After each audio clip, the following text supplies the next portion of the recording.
Okay, let us start. So, uh, we are still discussing about something called Oracle AWR report.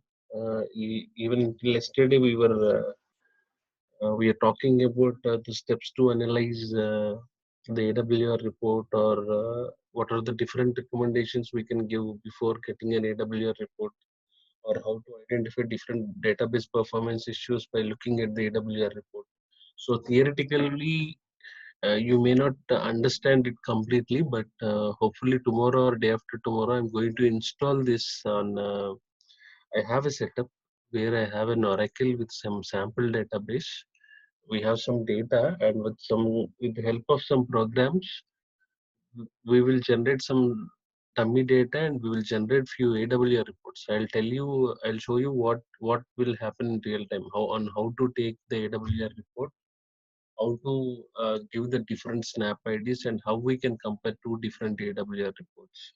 Again, as I told you, right, it is a very lengthy report to analyze, or to understand all the different sections or all the different metrics that you see from the entire AWR report. It is a very big, I mean, it is a very big challenge even for every DBA guru to directly jump onto a conclusion saying that this is the reason for this to happen. Like, we cannot directly say that because of this particular scenario or because of this particular metrics we are seeing this bottleneck. Okay, so there are different bottlenecks that we can still see.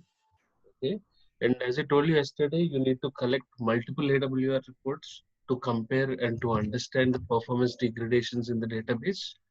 And there are various documents that I have prepared for your better understanding. Hopefully by today or tomorrow, I can share all of them with you. Okay? And let me share this.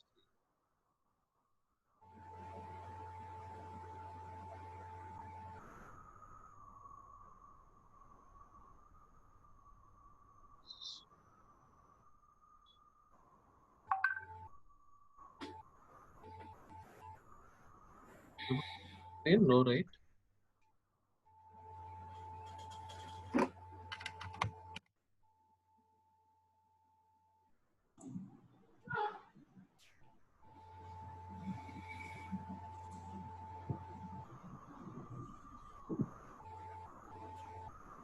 Hi, Arka. The session has been started. Yes, yes. Okay. Can any one of you confirm whether you are able to see my screen or not? Yeah, we can see it.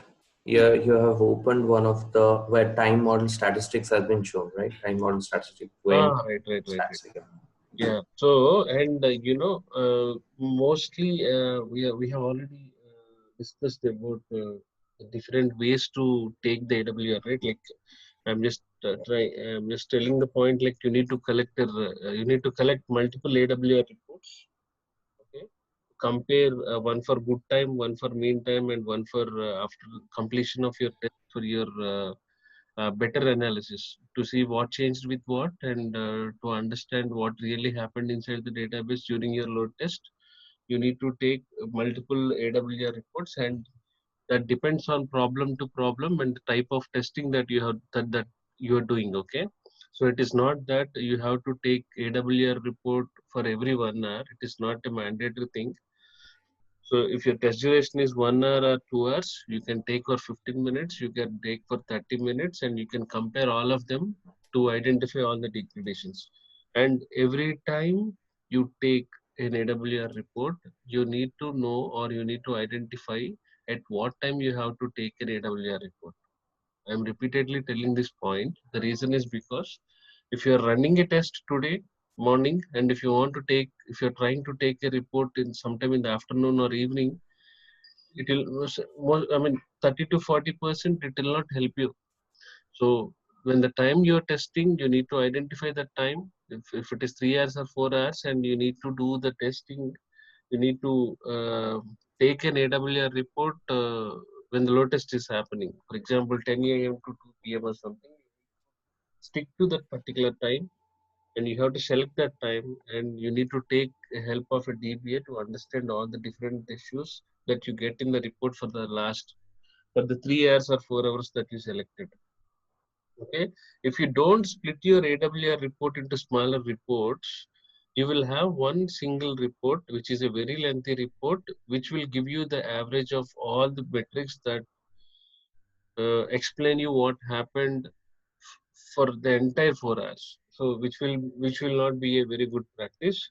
This will not help you to isolate the problems. If you are taking one single AWR report, it will calculate the sum of all the DBs times, different CPU times, the processing times, the service times, and the reason, the another important reason why I'm telling you not to take one single report for all the 4 hours is because one SQL query can be executed millions of times. You know it, right?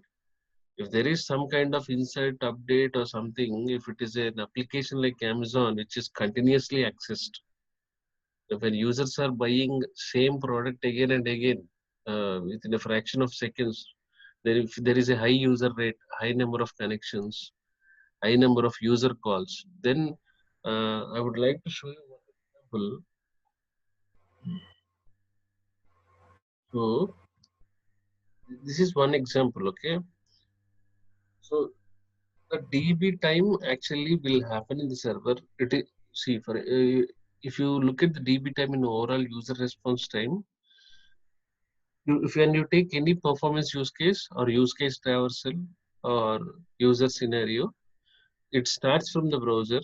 The user invokes the home page. He logs in. He does some activity. Then it it travels. It comes via WAN or comes via WAN, wide area network. It comes to some firewall, load balancer, app servers, and finally it comes to database server, right? So in the database server, to process, to execute, to give the desired input, sorry, desired output to the user, all these happenings, there is some time that is spent by the DB to complete the entire processing of the activity that the user is requested, and to give that particular output with respect to the user, what what he has asked for is nothing but DB time. It will process something, it will spend some time to process all the user calls, or you can call it as a request, or you can call it as a HTTP request or a user request or some kind of activity on the DB. It has to execute some single query or multiple queries to get the desired output, and the total time that the DB has spent on processing this task is nothing but DB time. Okay, so basically DB time is calculating by summing up all the CPU time and wait time of all the user sessions. So see, you will have multiple user sessions, okay, on multiple instances, and there will be some wait time if there is some contention, or if it is waiting for another response, or if there is a lock, or if a particular DB object wants to access the same resource which is accessed by another DB object, it has to wait for some time. Okay, then it has to go and take a control on that resource, and it has to do the activity. Okay, so the CPU time is the time that it is spending on all the user sessions, and also it includes the wait time. When it has too much of wait time, that means you have a bottleneck. Even it is similar thing when we talk about app server as well. If you have a deadlock, if you have a resource contention, if you have if two threads are fighting for the same resource, and if none of the thread none of the resources are releasing the lock or releasing the monitor, then other thread has to wait, right? If thread A is locking a resource B and thread B is locking a resource A, and each of them are waiting for other thread to release the resource which is locked by that particular thread. So when it is not released, it will wait, and the user will not get the response. You will get a timeout error, or you will start seeing some kind of exceptions. So in the same way, there is a limitation for wait time. If you have some scenarios in processing something, it has to wait only for a certain point of time. If it is waiting for 3 minutes or 4 minutes, it doesn't make any sense. So when you see high DB time, okay, so it is mostly the time spent on the CPUs, okay, and it also includes the wait time of all the sessions. When the wait time is high, and which actually you see the high wait times in DB CPU time or DB time. If you see the high DB time, then it is a direct bottleneck from the Oracle database server. So, and you can also come to a conclusion that this DB time is actually impacted by something called wait time, and these waits are happening because of it can happen because of any contention type. It can happen because of latches, mutexes. It can happen because of, I told you the contention types, right? So most of the DB objects struggle to a minute. Sridhar joined the session. Hello? Sridhar is there on the session? No, he's not there.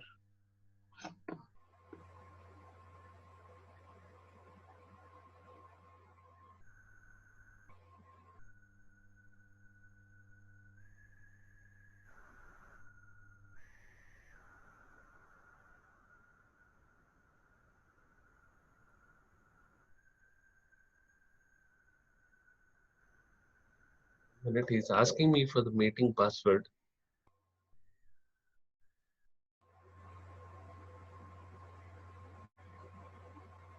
There is no meeting password for this, right? He's saying that there is some meeting password that is being asked.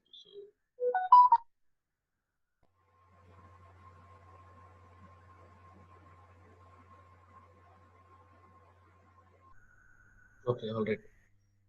So, now what he's trying to tell you is, if you look at some example. RK sir, Yes. just to slightly off track you here, sorry for that, but because first day I didn't join on the AWR, the class, and it has been shared by earlier class recording has been shared. So just wanted to cross check that what are the topics that you have already covered for AWR classes. No. If you See, can just actually, AWR report, what we are mainly talking in AWR report is how to generate AWR report. What are all the different sections that we have to understand, and what each metric is saying about the performance issues in the Oracle database. And most importantly, we are not covering up, as I said earlier, we are not covering up all the different sections. We are trying to understand the significance of the main sections in the Oracle AWR report from a performance testing and engineering standpoint of view. And other thing is, what are the different bottlenecks that we can see, and what are the that we can give by analyzing or reading the AWR report. That's all about AWR. Okay. So you've already covered the bottleneck part. That what are the No, possible bottleneck? no. Actually, I'm supposed to share one document Okay. on the bottleneck part, but today I'll explain you the different bottlenecks that we can that we see in the Oracle AWR report. Okay, and sorry. And I think you are supposed to share one more document which will teach us about all the different, the matrices that we should be taking in AWR, right? Yeah, right. So after the class, if one of you, remember, ask me again, I can take the report from. I can take this document from another laptop. I can share that right away because I'm supposed to share the document since last 5 days. Okay. I'm not finding the document. So that is a document called the complete monitor's guide. So it will tell you what are the different metrics that you need to monitor in Oracle, and so it gives you the entire picture from right from the scratch till some advanced concepts of Oracle monitoring. Not only Oracle, it talks about all the different web servers, and it will tell you what are the metrics that you have to select for every type of server that you are selecting when you monitor. Okay, okay. And one more thing, you just mentioned about something about latches and mutexes. Have you explained this? I mean, I'm not aware of this. I'm very, fresh in No, no, engineering area. no. These are all different contention types. There are different contention types. If we go and talk in detail, again it will go into a different direction. There are mutexes, latches, buffers, buffer caches, and there are other type of contention types. When I talk about this type of contention, right? I told you, right? If you remember, two or more objects will be fighting for the same resource, or it will struggle a lot to fetch a very small amount of data. When such things happen, right, it will show a very bad impact on the response times, which will increase the response time of that particular transaction. So I'm explaining that scenario. So again, when we talk about contention types, we'll not go in detail, but I have explained the SQL processing structure yesterday. Did you Yeah, attend yeah. yesterday's session? Yeah. I have actually gone through Okay. it. Yeah. So we are mainly talking about passing or the CPU time or different sections that we have. We're talking about all of them. Anyhow, I'll send you one report which you are not supposed to share with anyone. That AWR report has all the information that report explains you everything about different sections, and we have plenty of issues from that Oracle report because that report was actually generated from database replication testing. The test happened for 5 days continuously, and if you go through that report and if you try to find out some bottlenecks, it is a very good hands-on exercise, and you will see plenty of bottlenecks from that report. And I have also identified what are all the different bottlenecks that we have identified, and with the help of the DBS, what fixes we have recommended and what we have implemented as part of that 5 days replication testing. You can have that report with you, but do not share it with anyone. And we have listed out all the different bottlenecks that we have identified, and we have also written some solutions to that. So the document will help you to clear the. Okay? But again, when you try to explain any of the scenario from the bottlenecks that we have listed in that document, if you are not sure about, if you are not completely, if you are not completely sure about that particular scenario, it's like again you are spoiling your own interview. That is why the reason if you are working on one specific scenario, you need to understand that scenario in all the directions. Okay, when I have identified one specific bottleneck and when I have given one solution, and when that was implemented, did that fix my problem or not is the question, right? The reason is because performance improvement is an iterative process.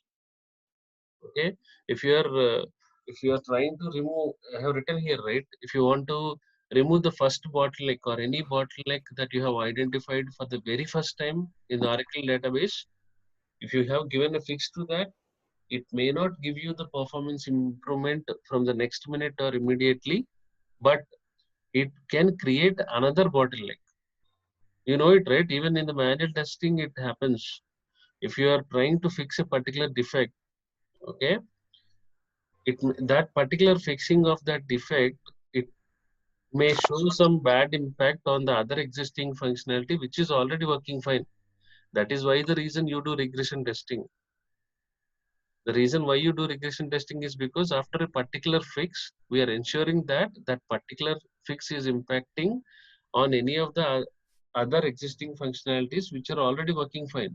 To ensure that everything is working fine as expected and every test case is passed without any bugs or defects, to ensure that we are doing regression testing. In the same way, for the very first time in Oracle database, if you want to fix one specific performance bottleneck, it may not immediately improve the performance of your system, but you can see another bottleneck because of this particular fix.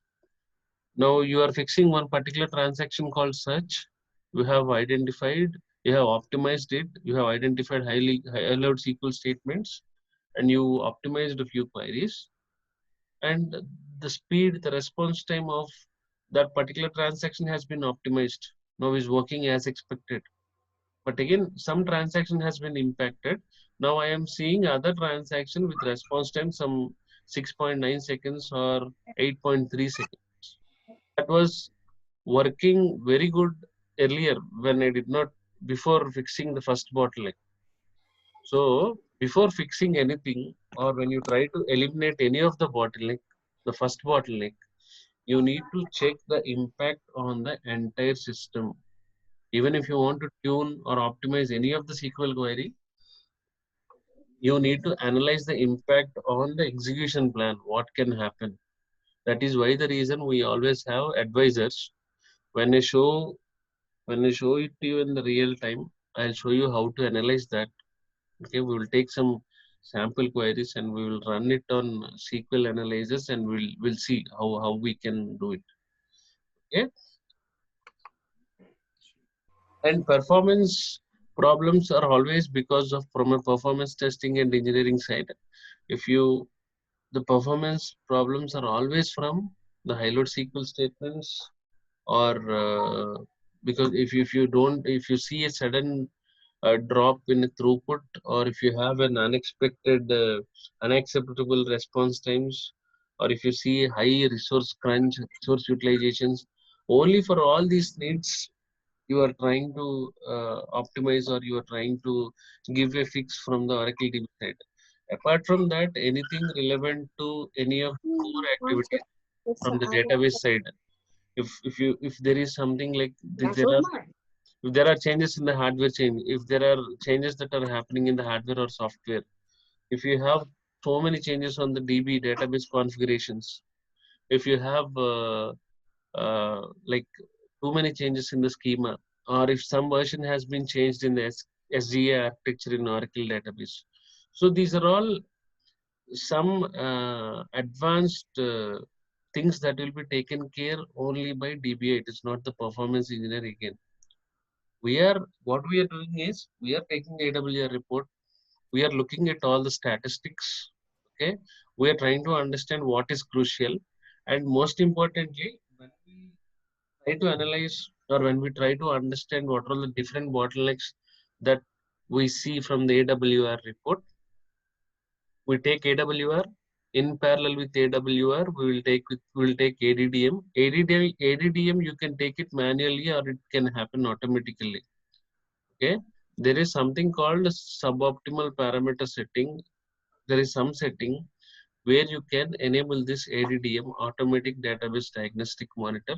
So what it will do is,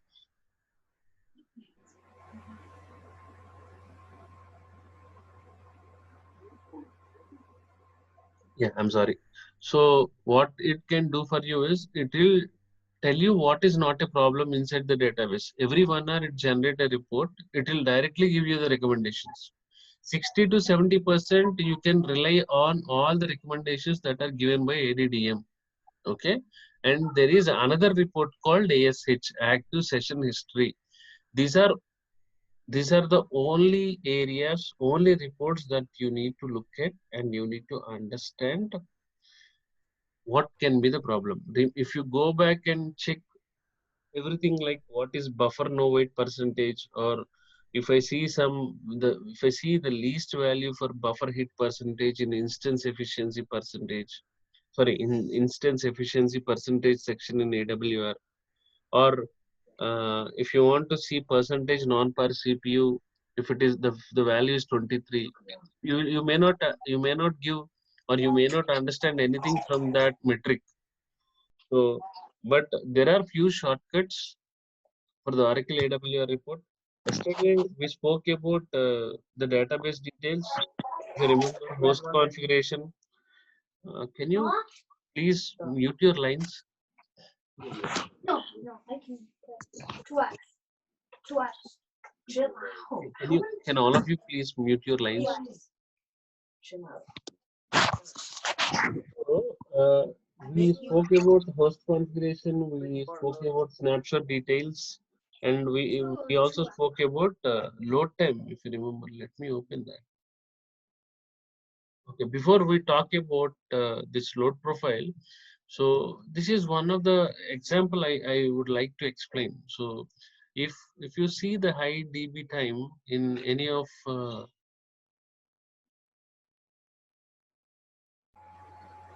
if you see high DB time, that is a bottleneck. This is one user transaction. So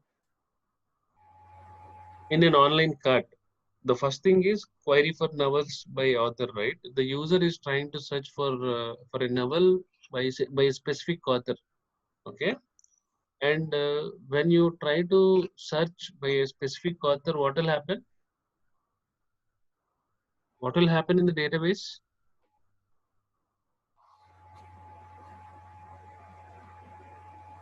Search is a query, right? Yes. When he search with some other name, it runs a query, and when the query is executed, it fetch some data, and it will show to the user these are all the novels that are written by this particular candidate. Okay, and the second one is you are browsing the results. You may have some 10 to 15 different novels with the same author. Now you click on a specific one. Now again what happens is it runs another query and it goes to that particular record. Okay, then you thought of buying that novel and you added that to cart. When you added that to cart, it runs another query. Finally, checkout is nothing but you're trying to make a payment and you will get an payment confirmation, and your shipping is delivered, some message as such you will see on the screen. So basically when you are doing this activity, this use case, you have 4 queries here, right? In the same way, if you are accessing an e-commerce application like Amazon or Flipkart or IRCTC, for every user action, for every user task, for every user activity that a user is performing, it runs a query. If any of the query is not able to execute, or if it doesn't have a proper syntax, or if the syntax, if the SQL query, if it is not having the right object attributes, then it can create slowness in that particular query. In one use case, in one transaction, it can have n number of SQL queries, and each query, when you are load testing for 2 hours or 5 hours, it can be executed millions of times. When it is continuously executed, okay, it will definitely impact the response time. So the first thing that you need to look at AWR report is SQL statistics. Which SQL queries are affected by CPU time or elapsed time or CPU statistics? We have so many different sections in that. You need to understand how you can troubleshoot or how you can tune or optimize any of the SQL query. There is an important section called SQL statistics in the Oracle AWR report. You need to look at all the metrics of the SQL and you need to fine tune the SQL queries accordingly. That is one important point. Okay. And the second thing is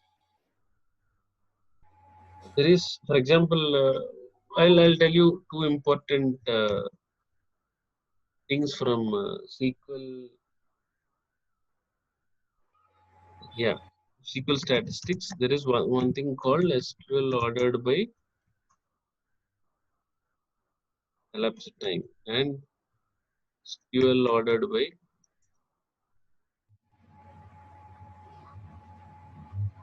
CPU time. So you will have. These are the parts of this matrices actually. Is SQL stats. These are all. Yeah, matrices of AWR report. There is one section called SQL statistics. Okay.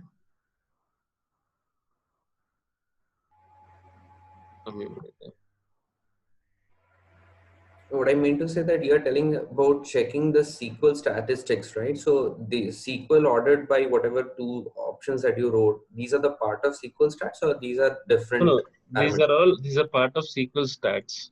SQL stats in AWR report. There is a section called SQL statistics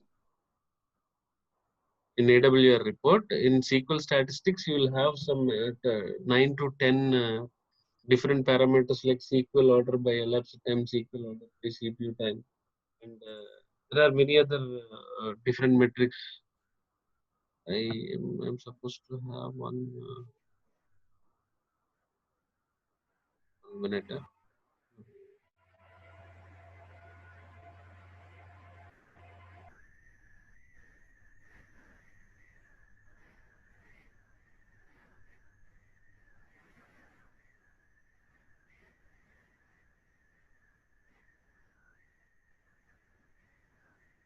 So this is one sample report. If you can see, this is the old report. Yesterday we have already explained these sections, right?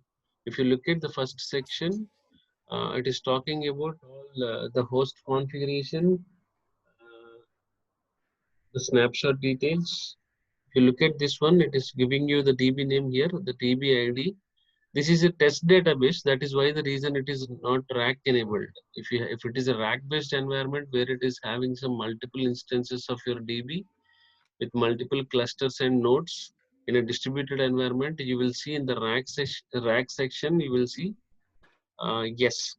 Okay, basically this is not a test. This is not a prod AWR report, and it is not rack enabled. Okay, if you look at the snap details, you can also see the begin snap and end snap and the time taken for this AWR report. It started at 11:17 and we ended at 12:30. You can look at the total count of the sessions, and also you can see the cursors and sessions. Okay, and I'm talking only about the most important parts that we have to consider here. If you look at this one, I told you, right, the load profile basically is the reader size. Reader size, there will be a huge reader generation between the two snap IDs per second and per transaction. This basically happens because of high writing and high reading. And whatever the reader size that you are seeing, it should be always high. If you're seeing any of the value, if you are seeing less values from the reader size, you can directly say that this is some bottleneck. Okay. And in the load profile, the first important stats, you have to look at all the different basically we don't have a DB CPU here. This is a test data. The initially the first thing that you need to look at in the load profile is DB time. Today I told you what is DB time, right? What is DB time?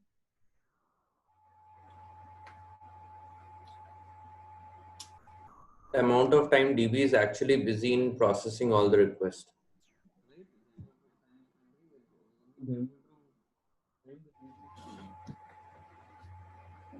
DB time is basically CPU time plus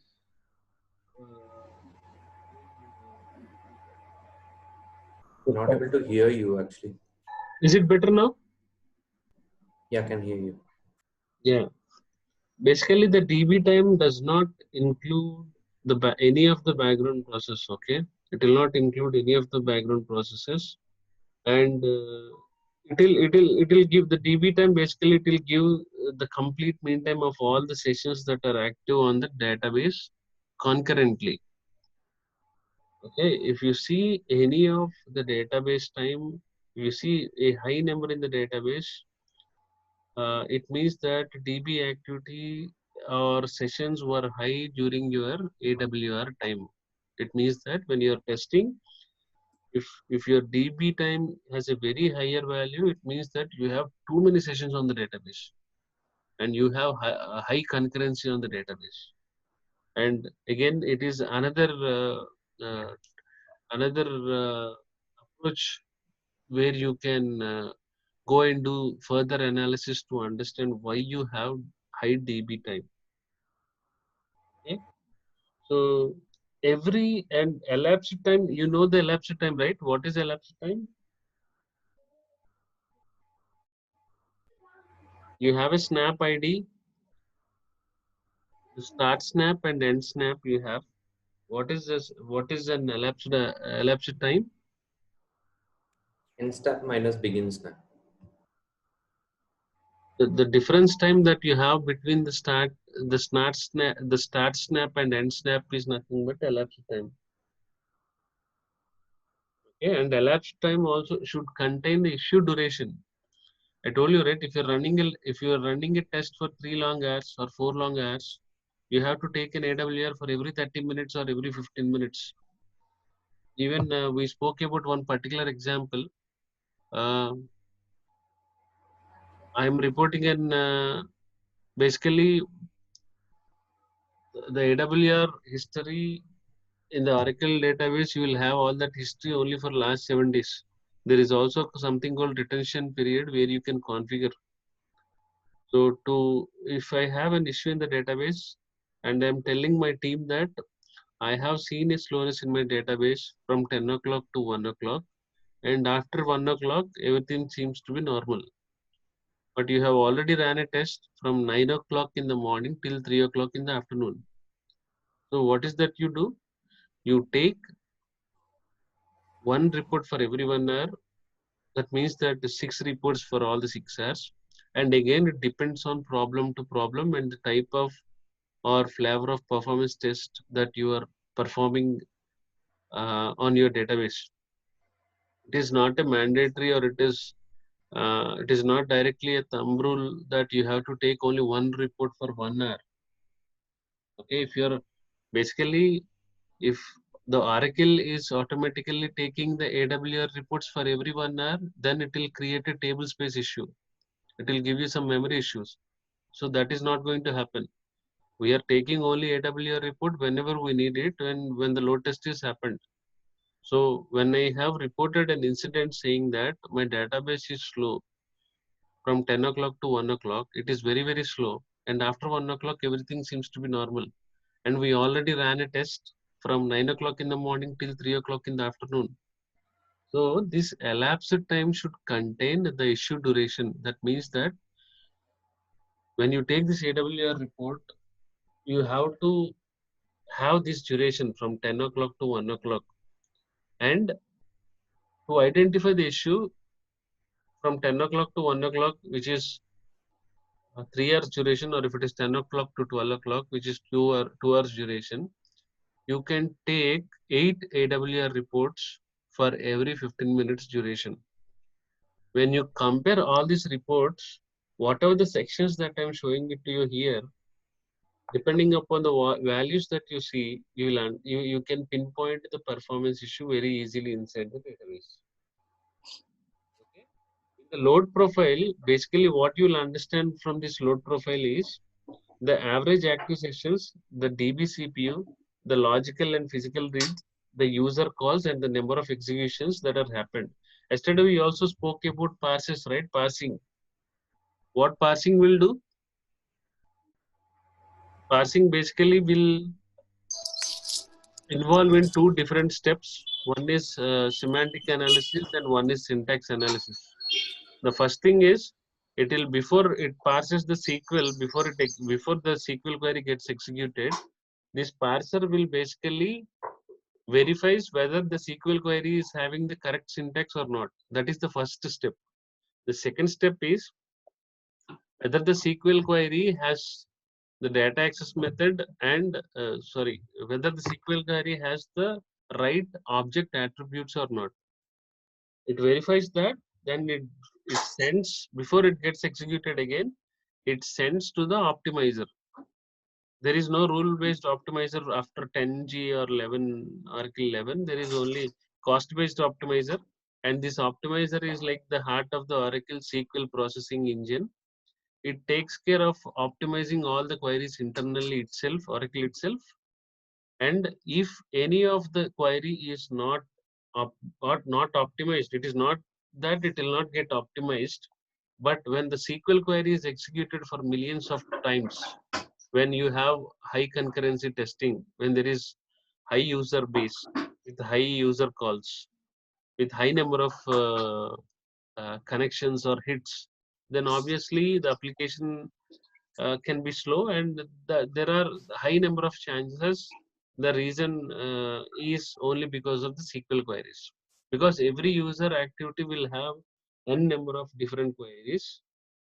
Okay, so you have to look at each and every individual query which is showing some bad impact on the performance, and for that you have multiple advisors, tuning advisors, you have Oracle Diagnostics Pack. I'll tell you how to use all of them, but from the load profile you have to check if the numbers are consistent with each other or not, and if it depends, again the Oracle online transaction आटे process, निकाल देना. and you have to most importantly from the load profile you have to look at the DB time, the window size, the physical reads and writes, the user calls, parses, and the number of times. These are all the things you look at. Okay? If you look at the hard parses here, per second it is 0.12 and 0.71. Basically, this ratio of hard parses, what it will tell us is how often the SQL is being fully parsed. Okay, it means that before the SQL gets executed, it will go to parsing. And if there is a fully parsing on any SQL query, it has a negative impact on the performance. When every SQL query is getting parsed, I told you, right, what parser will do. So every time it checks for a syntax, it checks for the object attributes. If when it is taking every query into consideration, it will have a queue length there. It will show some negative impact on the performance. So the DBS has to ensure that even if the parser is taking care of all the SQL queries. Phone ring हो रहा है क्या? Excuse me, can you? रिव्यू खराटे मार रही है. Can you please mute your lines, please?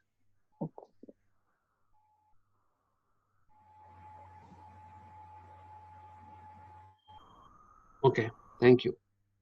So even if you take an example in the application server, how do you avoid a deadlock situation? There is no permanent fix for a deadlock situation.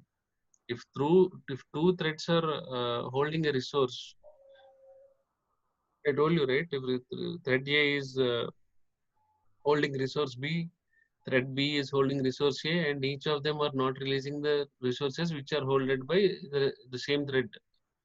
So when deadlocks happen, you can report that instant to the developer saying that I am seeing so many deadlocks.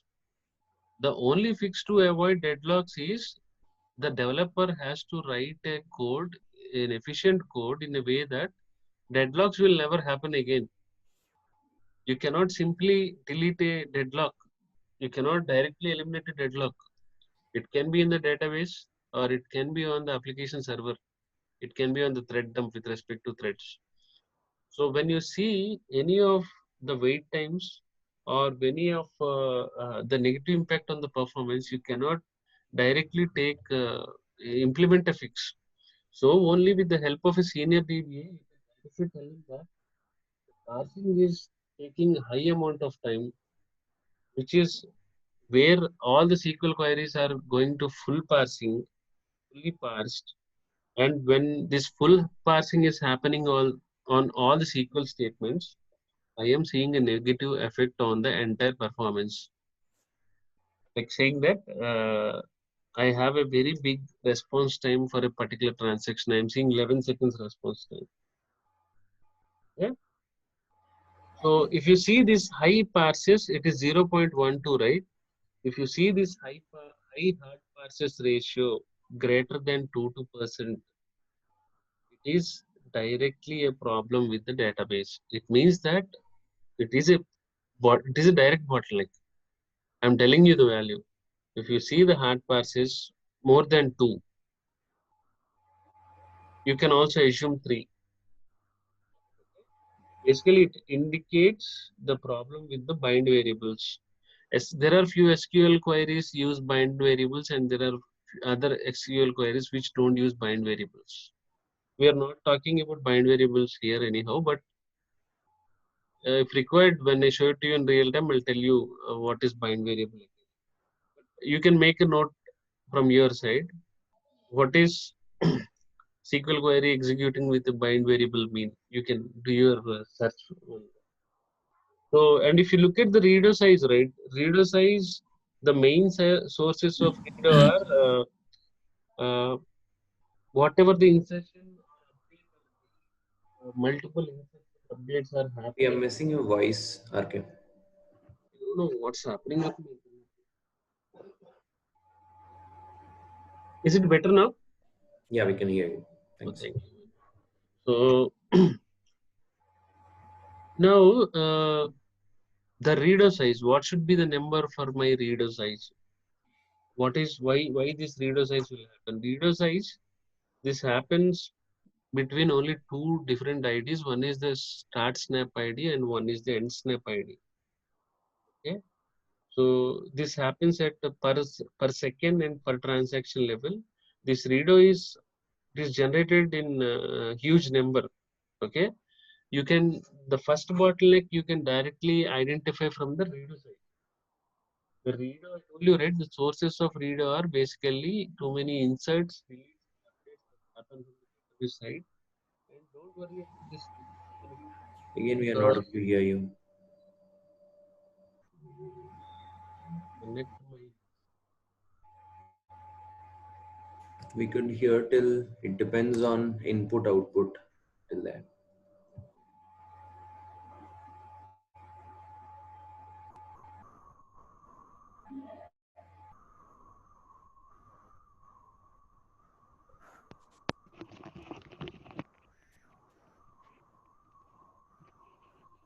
Is it better now? Yeah, can hear. Yeah, I connected my headset. Okay, all right.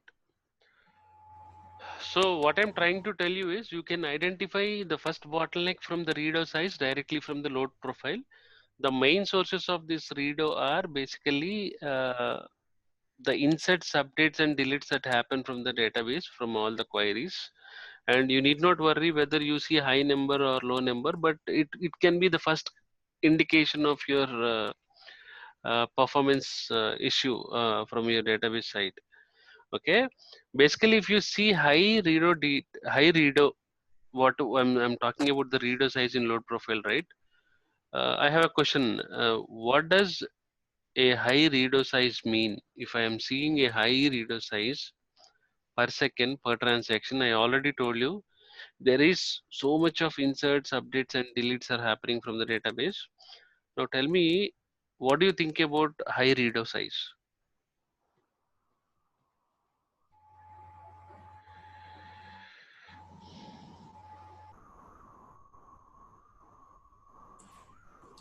I think the high reader size will have a good results from deleting When will you see more number of updates and deletes and inserts? Basically, this is called DML activity, right? Data manipulation activity. Data DML. So you will see the high reader when you have lots of new data that is being saved into the database, or your existing data is undergoing too many changes. You understood? When you have so much of new data that is being saved into the database, or if your existing data is completely having so many changes on it, or if it is undergoing lot many changes, you will see a high reader generation rate. And there is no business reason for that. Okay, whenever you have a new data that is coming in, or whenever some new users are coming into the application, if I am taking a new account in ICICI Bank, and if I am trying to do some lot many activities from my online site, I'm a new user with new data onto the application. Simple, right? So likewise, within a very short period of time, when people realize that this banking is very good, within a very shorter period of time, the user rate on a Citibank has been increased by 40 to 45%. This happened just in 3 months. for the very first time when Citibank started their operations in India. So when you do all types of, are you guys able to hear me? Yes, Arke. Okay. There is Yes. no response. So when you have some new user base, or when you have some new changes on the database side, when you see a high read or write, when you have some continuous DML activity that is happening, that is why the reason you need to look at all the data sets, or you need to get in touch with your DBA to understand whether some new data is being pushed to the different tables, or some new users has been added or not. And to investigate this reader size in detail, you don't have a metric called I have written here, right? There is, because this happens from SQLs again, there is no metric like this SQL ordered by reader. There is no metric as such. So you can understand these two metrics by SQL ordered by elapsed time, how much each SQL is taking by elapsed time, and how much each SQL is taking by CPU time. But to understand the reader, to go ahead and see the further analysis, you cannot, you don't have an option called SQL ordered by reader. So for that, you just need to ask your DBA to check the suspicious DML activity, or if you have any unusual SQL statements that are being processed, or if you have some duplication of I mean the same, if you have I mean, you must be having some SQL queries which are processed again and again, more usual than often. So that will create a lot of problem, right? Because it will produce more rows for execution than usual. If you have so much of data, it will need more rows, more columns to insert the data, and it will need the table space data. So much of issues you'll have. You will have some segment space issues. You will have too many physical reads, physical writes, and there is something called DB blocks, which will allocate all this data, where the data gets allocated. If you have any DB block changes, you will not get any of the clues why this radar has been increased.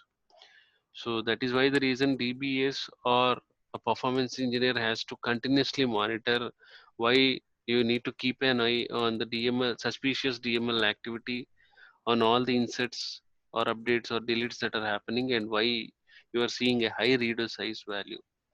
And by looking at the number, reader size per second per transaction, you cannot say that, oh my god, what happened to my reader size number?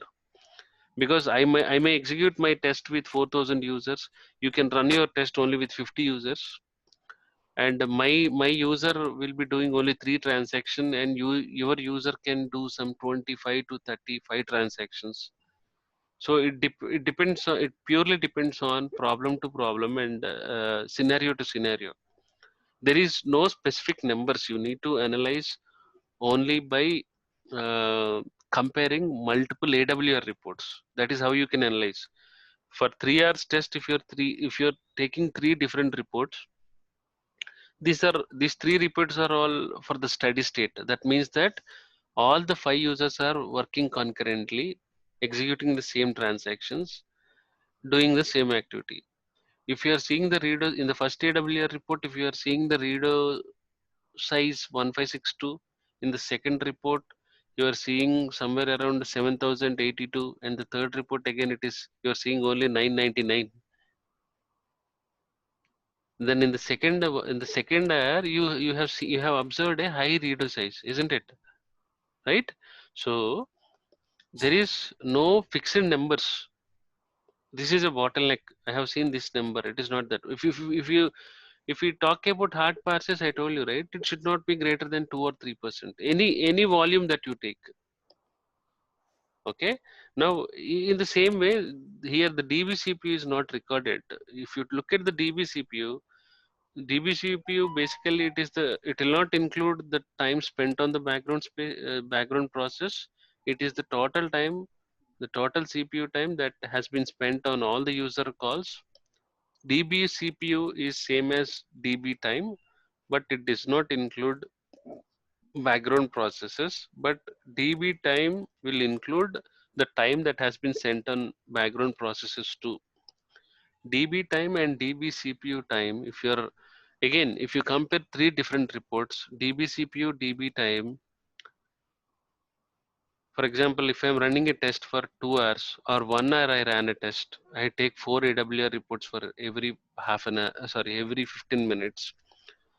I will see in which specific duration, in which 15 minutes time slot, I have a high DB time, okay, or high DB CPU. So accordingly, I'll start my investigations or I'll take my DBA help, right?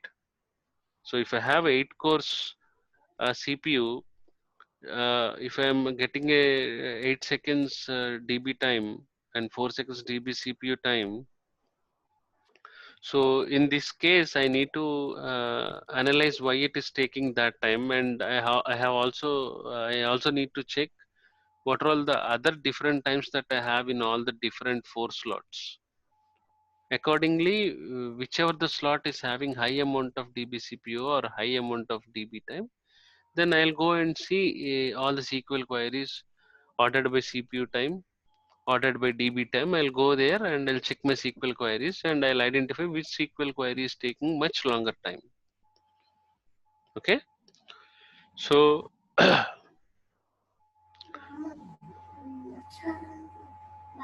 so and also you also need to check the number of transactions, the number of executions that are happening, the number of logons, and most importantly, the total number of passes, hard and soft parse. If I ask you a question, how much hard parsing is acceptable from a performance side?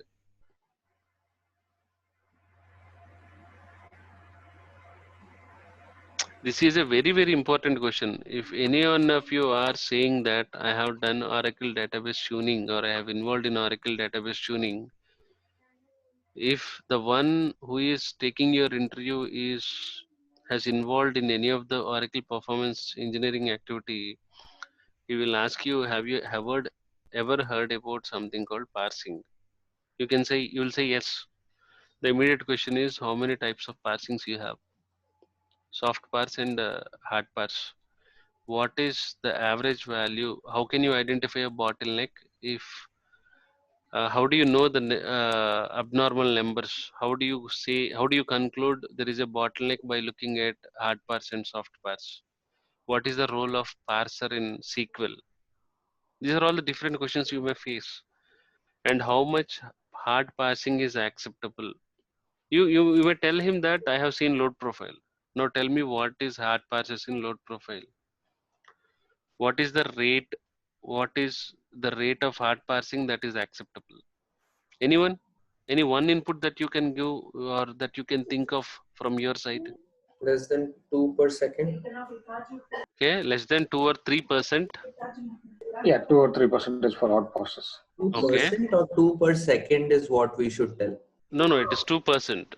Percent. Right. Okay. It is not 2 seconds is very, very low actually. Okay. So now tell me how much hard passing is acceptable? Any one point you can think of?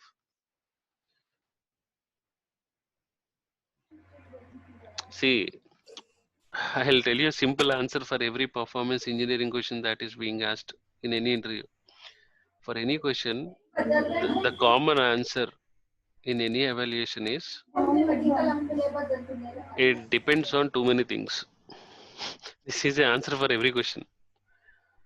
Okay. If any of the question is asked, the answer is it depends on too many things. Because if you take the hard parsing rate, it depends on the number of CPUs that the Oracle is having, the number of executions that are happening, and you also need to look at the SQL queries on how sensitive are the plans, the execution plans. But okay, there is a thumb rule for hard parsing. Anything below 1 hard parse per second is probably okay. You can make a note of this point. One hard parse per second is okay. You have to see hard parses. You need to see per second. You need to have until 1 it is okay. This one, this value. Okay. Everything above 100% or anything above greater than 30%, 40%, it will suggest you, it is directly saying a problem. Again, you can, this value you will also see 100%, 90% most of the times, because the database will have large number of CPUs. When you have large number of CPUs in the distributed environment, you need to scale you need to scale them up accordingly in a way that the hard parsing is in the acceptable range. Okay, this hard parse also depends on the percentage of executions that are happening.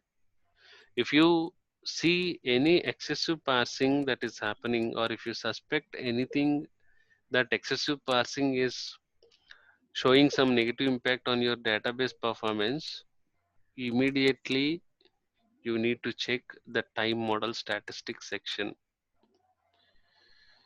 There is one in the time model statistics section, there is one metric called hard parses, hard parse elapsed time or parse time elapsed.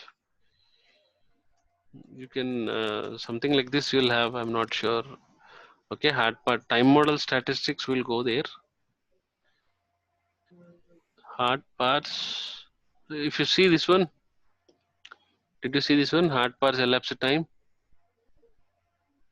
If you see any of the value, if you suspect anything from the parsing side from the Oracle database, or if you see any signs of CPU issues, high CPU spinning, high resource utilizations, you can directly go and see this time model statistics.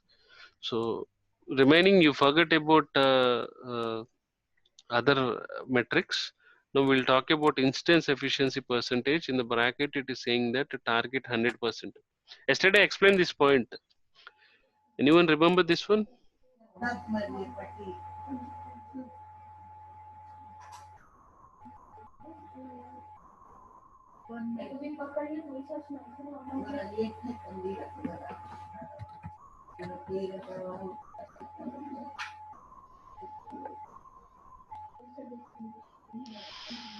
What do you mean by target 100% here? All the metrics should be nearly 100%. Simple. The answer is simple. All the metrics should be nearing to 100%. The goal of all the instance percentages here is, I mean, like it should be nearing to 100%. If you look at all the values, this database actually they wantedly tested something, and that is why the reason you are seeing 30%, 30.30 parse CPU. Okay, execute to pass percentage also you are seeing 56.43. So all our instances you have to see above 90%. If all the metrics are above 90%, it means that you don't have any bottleneck. Okay.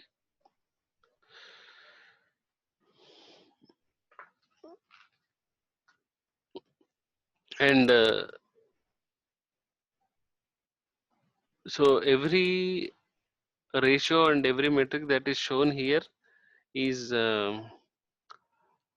it should be more than 90%. Yesterday I told about non-parse CPU. It should be also more than 90%. Okay, we are not talking about shade pool statistics. Don't worry about that. Now tell me what, this is also one of the important section. What is top 5 timed events? Can you tell me what is this? Anyone? This is one of the important section. Wait, top 5 events. Anyone have experience in taking the AWR? Did you ever take any of the AWR report? Anyone? No one has taken the AWR till now? No. Okay.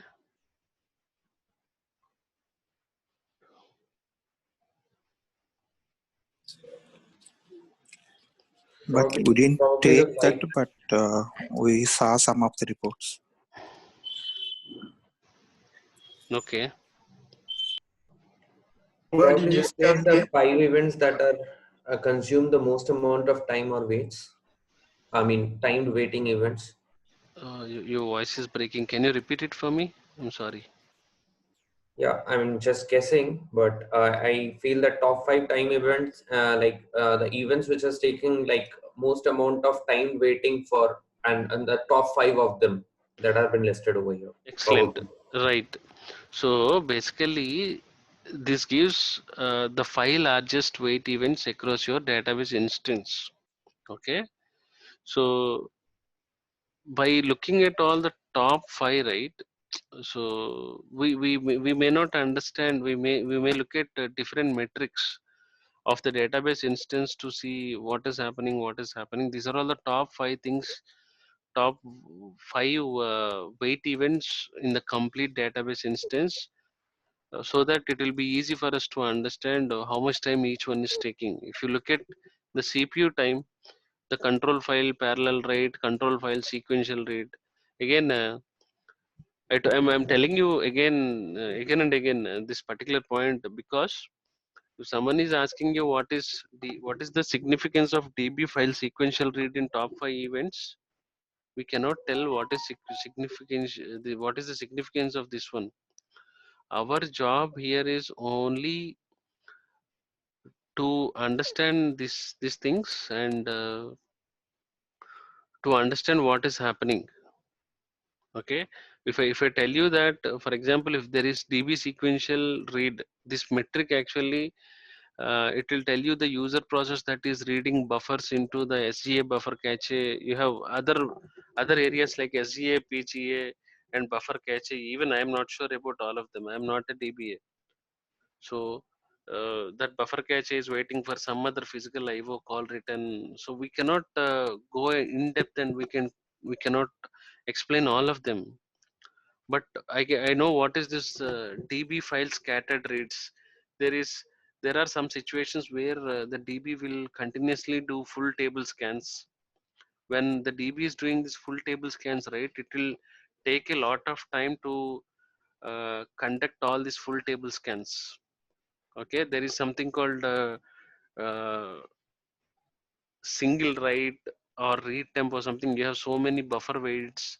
We are not talking about all of them, but it is a very simple thing. It's very simple thing is how much each event is taking, how much time each event is taking, how much by highest time you will get. If you take DB sequential read, it is taking 10 seconds. We cannot optimize the CPU time directly. You need to report all of them. It will give you the weight class type, average weight, and it will give you the event name. You can send it to the Oracle DB and you can ask him to look at all the weight events, and please let us know why this is happening.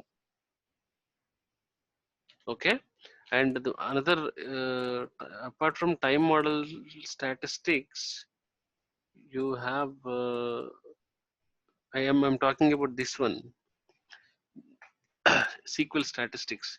If you look at the SQL statistics, this is a SQL ordered by elapsed time, SQL ordered by wait time. Are you seeing that? What can you tell me? What is that?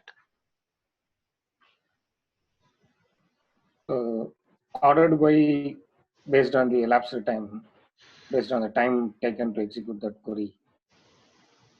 Okay.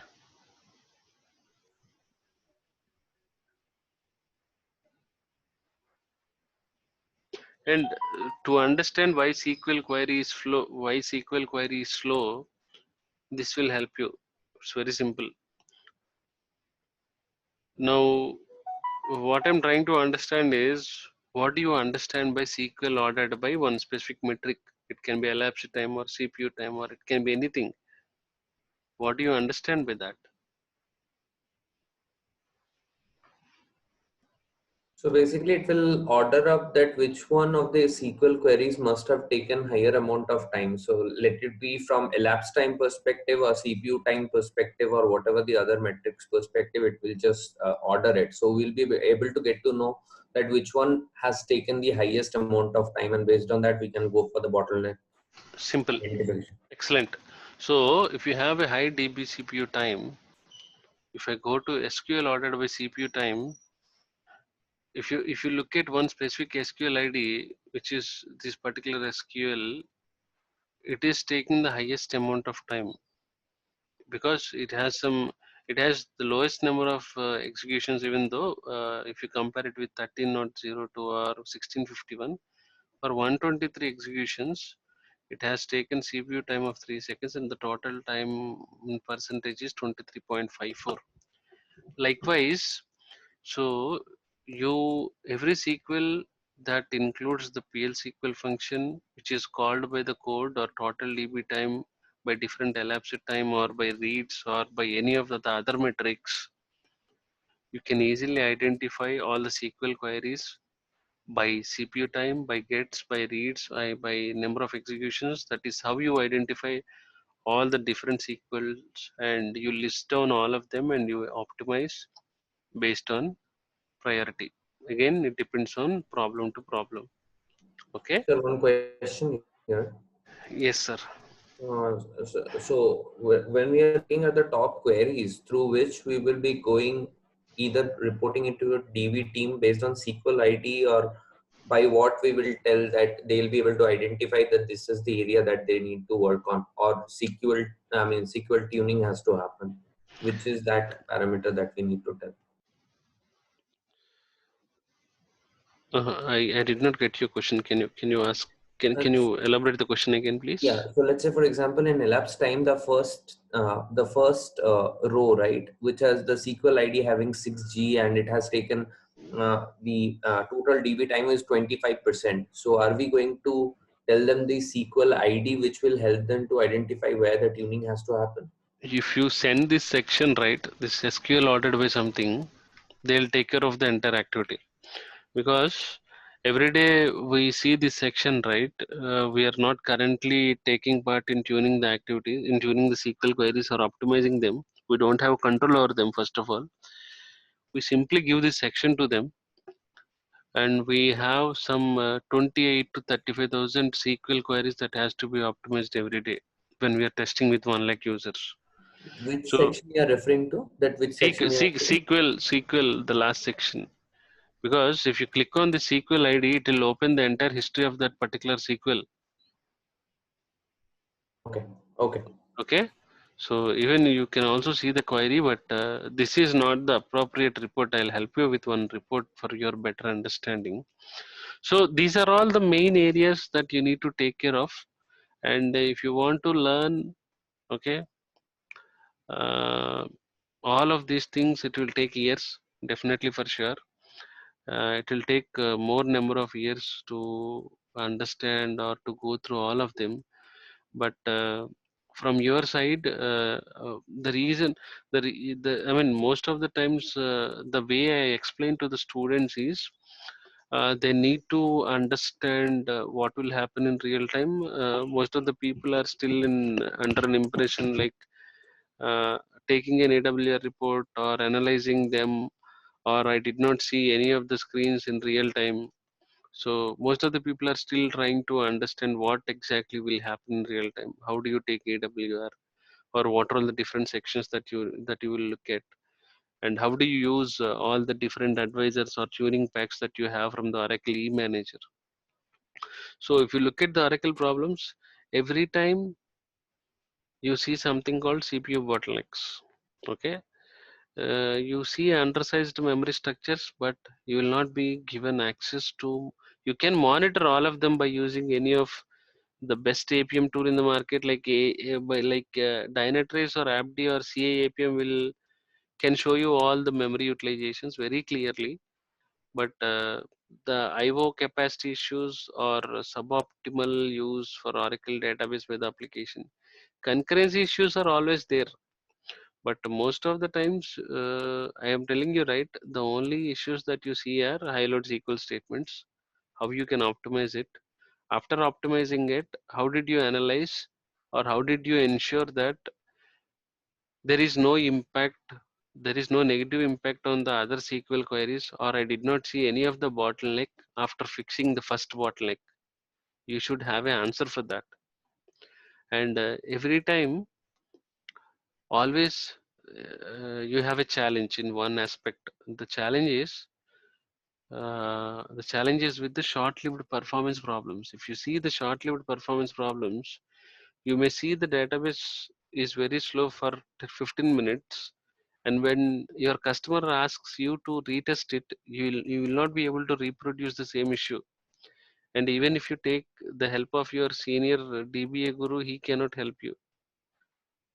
You don't know what happened. Even if you monitor all the metrics also, you cannot reproduce that short-lived performance problem. But you can keep a track of it. You will log it as a performance defect, and again you may see it in future again at some point later.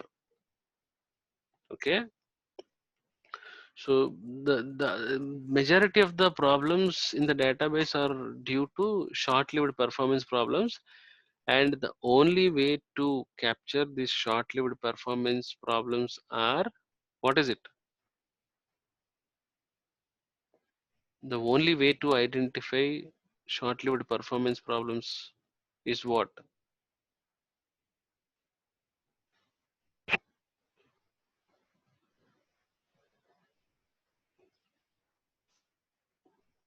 I ran a test for 1 hour. My database is dead slow for 7 minutes. How can I identify that?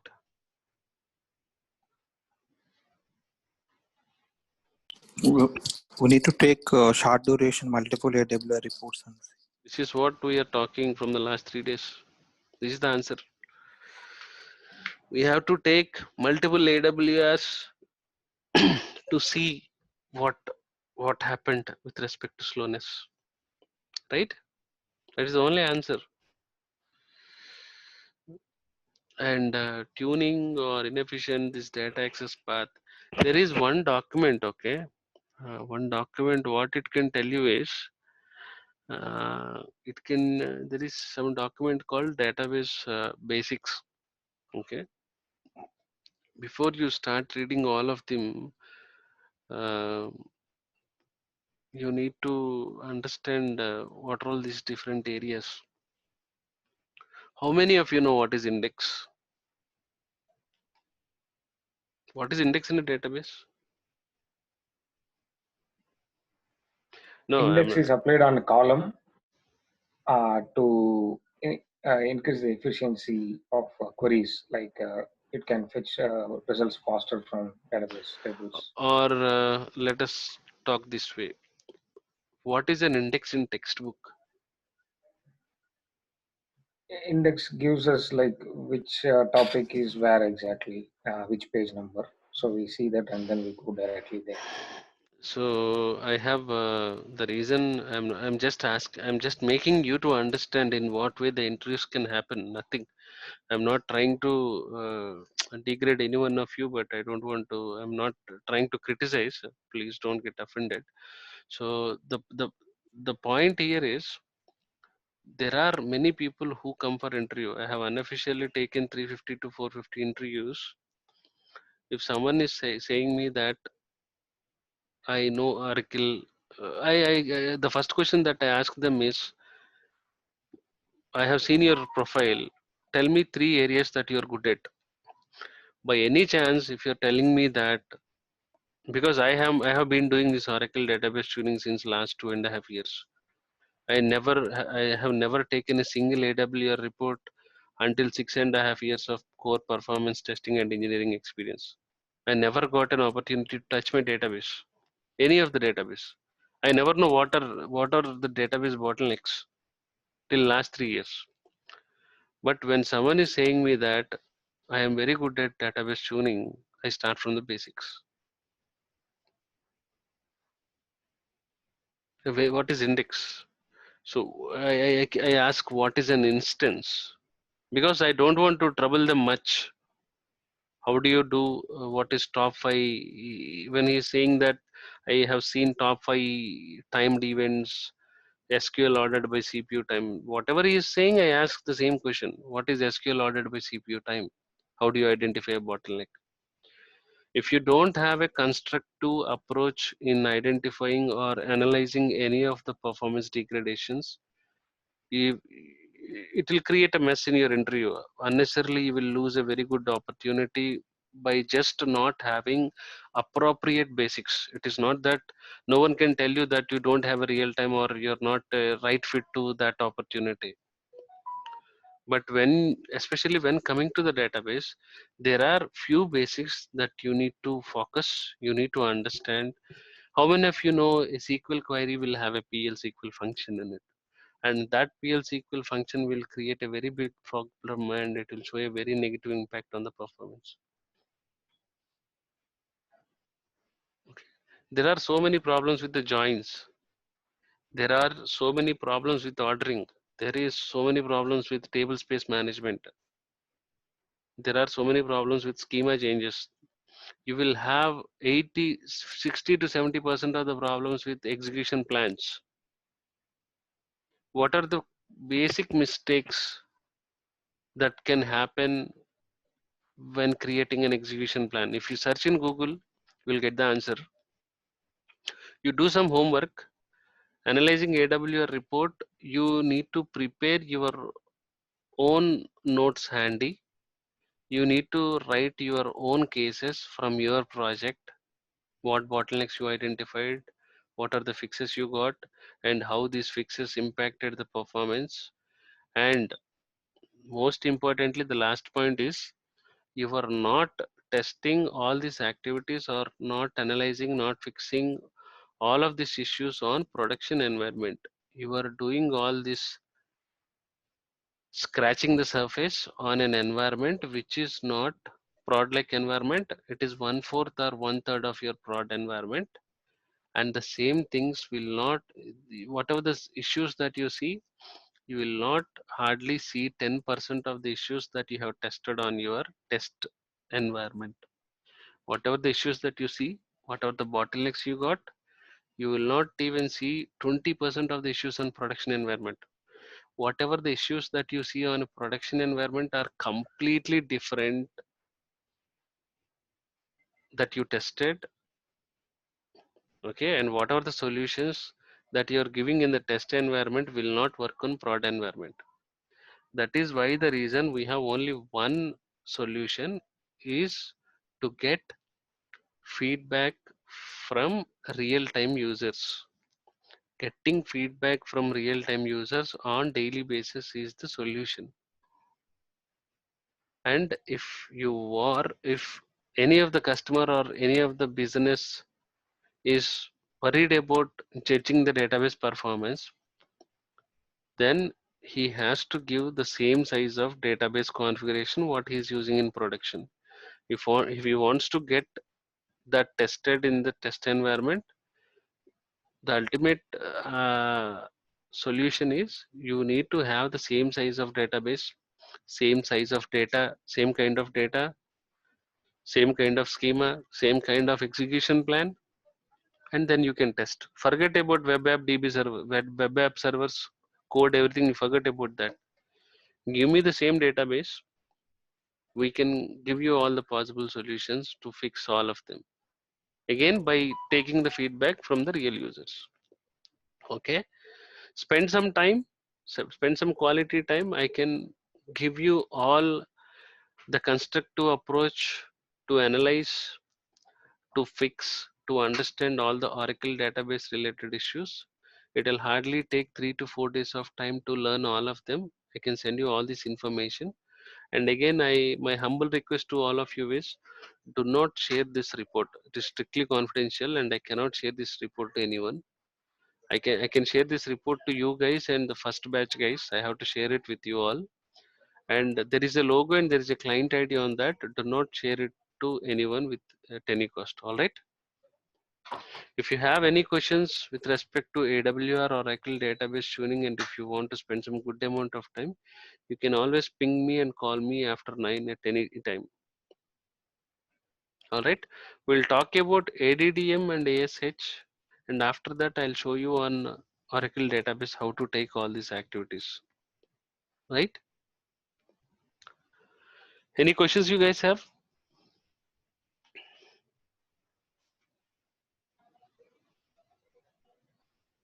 We are maintaining about rack space and all. What is that rack space? Is it like a distributed kind of an environment where Rackspace is a data center actually. Rackspace actually it maintains all the servers. Most of the servers that we get are from the Rackspace. Rackspace is the second top second data center in the world, I guess. Because all the servers are from Rackspace. We are actually having all the servers from Rackspace. so it will be like kind of a distribution model they will share, or It is a distribution model. So if you define your plan, if you define your model, they will design your server in a way in the way you want. I told you right. You can have 128 CPUs. You can have 240 CPUs on a single server, but you can break that into bits and pieces, and you can put that into different regions with different instances depending upon the model that you need for your distributed testing. To access it geographically, you can define the model and you can get it done from the Rackspace directly. okay. Even And the vendors like AWS and Azure are also doing the same thing. They're maintaining all the servers. They're giving it in the way you want, depending on the pay model, the budget you have, and other stuff. so this is also cloud based, is it? Mostly, yes. Nowadays, they are also Rackspace also moved to cloud because most of them don't want to because of these high latency issues, right? Majority of the customers don't want us to test on cloud environment. Bring your physical setup, access some nearest data center, get the server and please test it. That is what the request that we are getting. But now everything is cloud because we don't want that headache, right? Every time the server is down or something is not working, we cannot go back and beg the database administrator to look into it every time, which will waste everyone's time. So they're directly giving to everyone actually, every cloud vendor, so that they can take care of it and they can give the 24/7 availability. They can keep that running all the time. Okay. Another question, probably a very dumb question, but No issues, no issues. I want you to ask such questions actually. No issues. Please go ahead. yeah. So you mentioned about, you corrected me on the hard parsing where it was 2%, but not is 2.0 per second, right? So I No, didn't get no. that concept completely. That how did you come into a conclusion of percentage when it is giving 2.0 per second? That I'll tell you. There is a calculation for that. Let me look into my report. I'll give you one scenario so that you'll understand. So where it is saying 2.0 per second, that is not the conclusion of percentage, right? So we No. have to Yes, do the you're right. That is just a number. That okay. is a number per second and per transaction. I'll tell you how to calculate percentage wise. Recently, we have identified excessive hard parsing. I'll send you that scenario. Okay. I'll share you some scenarios. You can go through them and you will easily understand what issue we got in that report. Sure.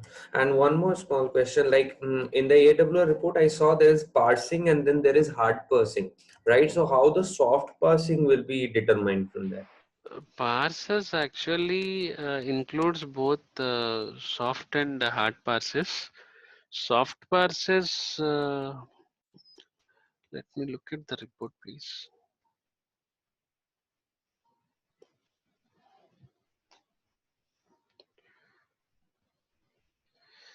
I am not supposed to open that report here in the class laptop.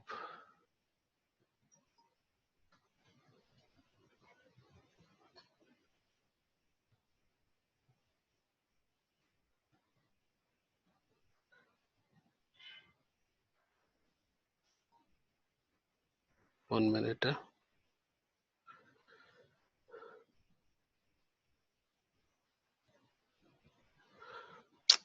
searching.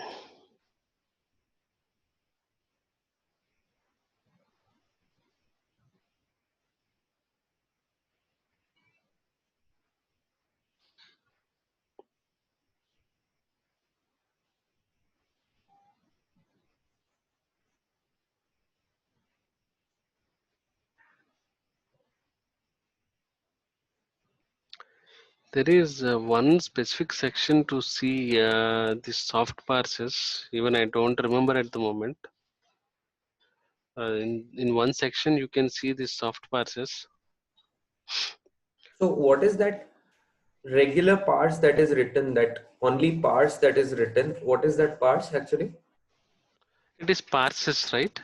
Okay, that is Both parses. it includes both soft parses and hard parses, and you have a separate metric for hard parse and soft parse. Hard parses anyhow you can see in the load profile. I don't think so. Soft parses also will be generated in load profile. I have to check. I have to check my current report, the current report which I'm testing. Let me check that and send it to you. I'll send you that screenshot in the group. Okay. Okay, perfect. Sir, and you said that at the end of the class, you'll be probably sharing the complete monitor Right. Thanks for and DB replication testing report. that report. I have to work on it because there are some client IDs. Let me delete all of them. It will take some time. Maybe tomorrow, by tomorrow evening, I'll send it. But there is one excellent document. I have shared it with the earlier batch also. For some reason, I'm not able to find that. The document name is Monitor's Guide. Some of the earlier batch students are also there with us in this class, by chance. I think so. Anyone there from the previous class? Previous batch? Anyone there?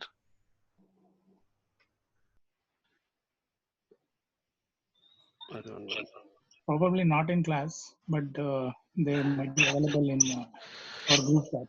1 minute. I'm opening. Allow me a minute. Uh,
Monitor's Guide. There is one document called Monitor's Guide.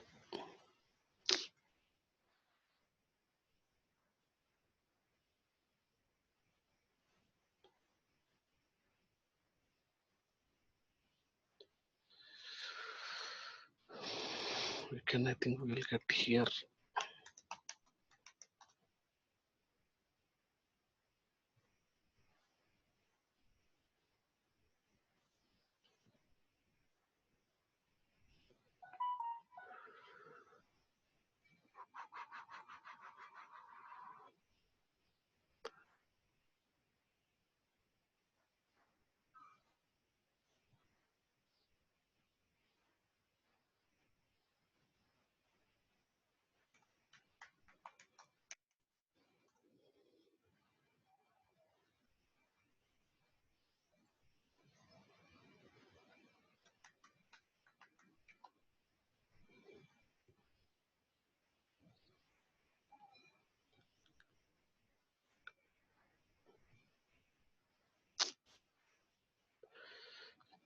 So if you get the document, it will be easy for you to understand.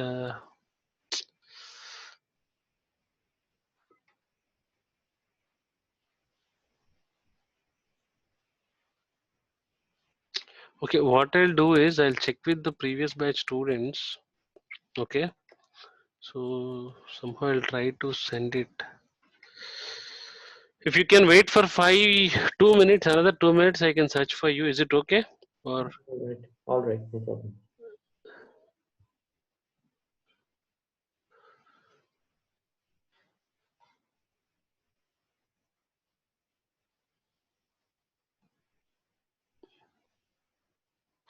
I think you can stop the recording also when we are done. even I am not able to stop the recording.